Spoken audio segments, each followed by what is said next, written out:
Because, girl, it's time to get over yourself. It's time to get out of here, think up there, and keep. Welcome back to my channel. My name is Malaysia Jordan. I am the bougie bookkeeper, and today we are embarking on my new series called Girl Get Over Yourself Ministries. And this is my ministry, and my mission for this ministry is to truly push female entrepreneurs, female small business owners, female freelancers into their God-given businesses, and also teach female entrepreneurs how to make God their partner in business.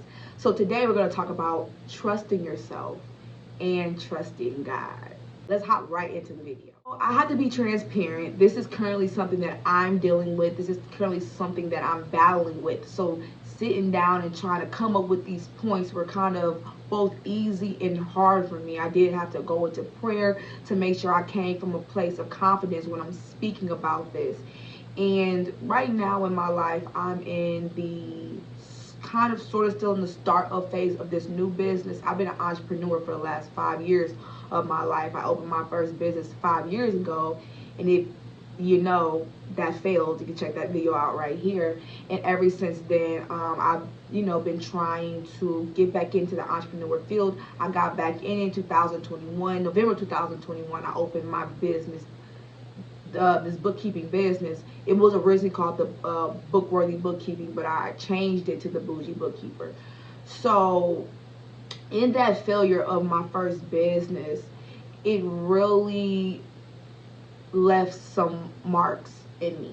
It left some unconfidence in me. It left less trust in myself and my abilities to be able to produce a successful business. That's truly what it is, if I would just be real with y'all for a second. And in that, going back now and opening a new business and being inside this new business is requiring a new level of me having to trust myself, me having to trust my abilities, and me having to trust God and what He's told me that I can do. So I decided to come up with 3 main tips or advice that I can give you guys for trusting yourself, trusting your purpose, trusting yourself in business, trusting yourself as a leader, and also trusting what God has said about you. First tip that I can give you is to get to know yourself. That is the first thing that you have to do, is get to know yourself. And how do you do that? You do that by spending time with yourself. Recently, I had a revelation during a fast that I was spending time with God, I was spending time with my family, but what time was I actually giving to spend time with myself? I believe there's a difference between self-care, which I believe that's more physical. I believe that's when you go somewhere, you give yourself a massage, get your nails done, and there's a difference between knowing yourself, spending time to know yourself, spending time to recognize where I can grow in, recognize where I'm weak in, recognize my strengths, recognize my weaknesses. I think there's a huge difference between self-care and getting to know yourself.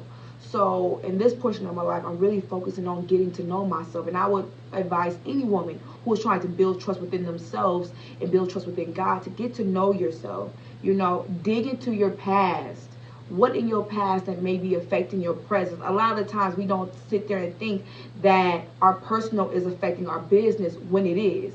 I had to realize that I had a problem with doing sales in my business because I feel like I was asking people for something, right? And I grew up where asking for anything was like a no-no. Like you had to get it for your own, you had to get it for yourself. So me asking or selling to people was hard for me.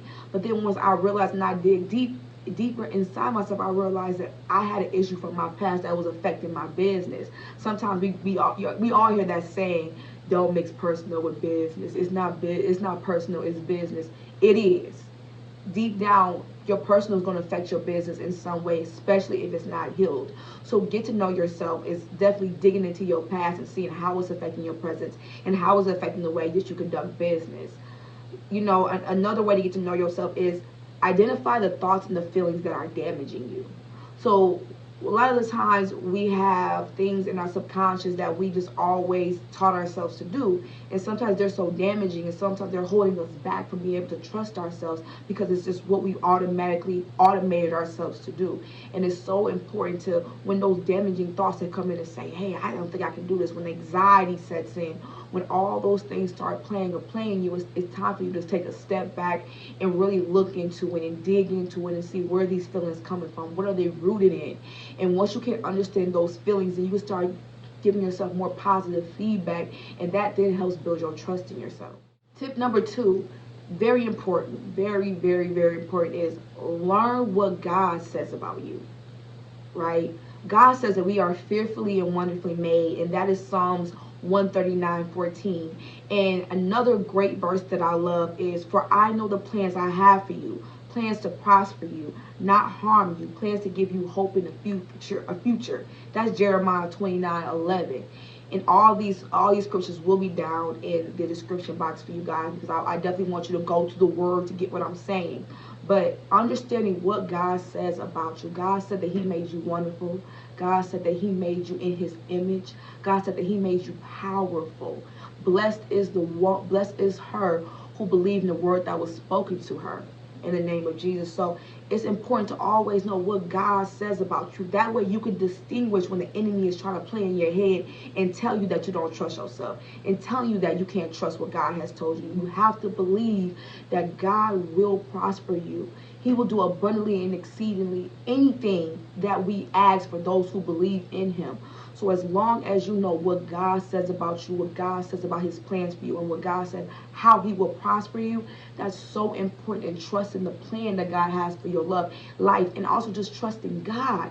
And if you know God has the God of the universe, the God that really don't even need me or you to do anything. His plan can prosper just on his own, but he wants to use us, his imperfect makings, to be able to have everything, all his plans come out. And if God of the universe can trust you, then why would you not trust yourself, right? So it's so important to know what God is saying about you, so that way you can begin trusting yourself, and you can begin trusting God. Last tip is pushing yourself. And when you push yourself, you then start to prove yourself. I recently left my job back in April 2022, and I left that on the word. When I tell you God was on me every single day in that job to tell me that it is time for you to go. And when I tell you I was afraid. It was a great paying job with benefits. I was working at a bank, which was my ideal job. It was everything that I wanted, right? And to take that leap means that I had to use my savings to take care of myself. I had to tell my partner that we were going from a 2-income house to a 1-income house, and I had to ask him to trust me in that. And it took that leap to prove that, hey, I could do this. My bills are paid. I now have an office space. Because I pushed myself, I was able to prove myself, and that began to build trust. But it's so important to remember that trust is earned, it is not given, and that applies to you too. You have to earn your own trust, especially if you have a past of doing things that hurt you. Sometimes we self-inflict pain on us. I know that I did for a season of my life, and that right there lessened that trust that I had built for myself. And when we inflict pain, it's like, how can I trust myself not to hurt myself when in the past I did this, that, and the other? Or how can I trust myself not to hurt myself when in the present I'm still doing this and that and the other? So you have to remember that trust is earned. So what do you need to do in your life, or what needs to change in your life so that you can earn that trust back in yourself? You know, super important. Go outside your comfort zone. One thing that I never did in any of my other businesses that did not work out is I didn't network. I didn't put myself in rooms that didn't look like me. I didn't put myself in different rooms. I didn't go outside of my hometown. I didn't go to different states. I didn't push myself. I didn't go outside of what was comfortable for me. And what I did, even when I had my heart pumping, when I tell you my anxiety through the roof, I was in the car praying for being there 20 minutes before I even walked into the event. But once I walked in there and I realized, I got this, I can do this. And even if you don't know what you're doing, best believe in time you will learn. Whenever you're put inside of a situation, eventually with time you get to learn how to work that situation. You get to learn if you observe it all correctly. So it's so important to go outside your comfort zone. And last, shut out any voice that is telling you different, that's telling you that you're not worthy, that you can't trust yourself. Shut those voices out, whether that's in the physical or in the spiritual. Whether you have people in your life that's making you not trusting yourself or trusting the plan of God, or if the enemy, because he works in here. This is his number one playground, is in our mind. So if the enemy is inside your mind, he's telling you not to trust yourself, not to trust what God has for you because you did this to yourself, or God left you here, or you feel like da-da-da-da-da. You have to learn to shut those voices out and always focus on what God said about you. Anything that God said about you and anything outside of that is a lie. And it's a trick from the enemy. He comes to kill, steal, and destroy. And one thing he can destroy that will mess everything up is your trust in God and your trust in yourself. If we don't trust somebody in relationships, then the relationships don't work. If we don't trust God or a relationship with God, it won't work. And if we don't trust ourselves, then we can't work it, okay? Thank you for tuning into this video. Make sure you like, comment, and subscribe if this was a blessing to your life, because it's always a blessing to share what I'm going through with you guys, but to also push every other woman. That's why I named this series in this ministry called Girl, Get Over Yourself. Because girl, it's time to get over yourself. It's time to get out of here, think up there, and keep this moving, because we got businesses to birth. We have purpose to lead. We have shepherds and sheep following us. We have all those things depending on us. So we have to get over ourselves and keep moving forward. I'll see you guys in the next video.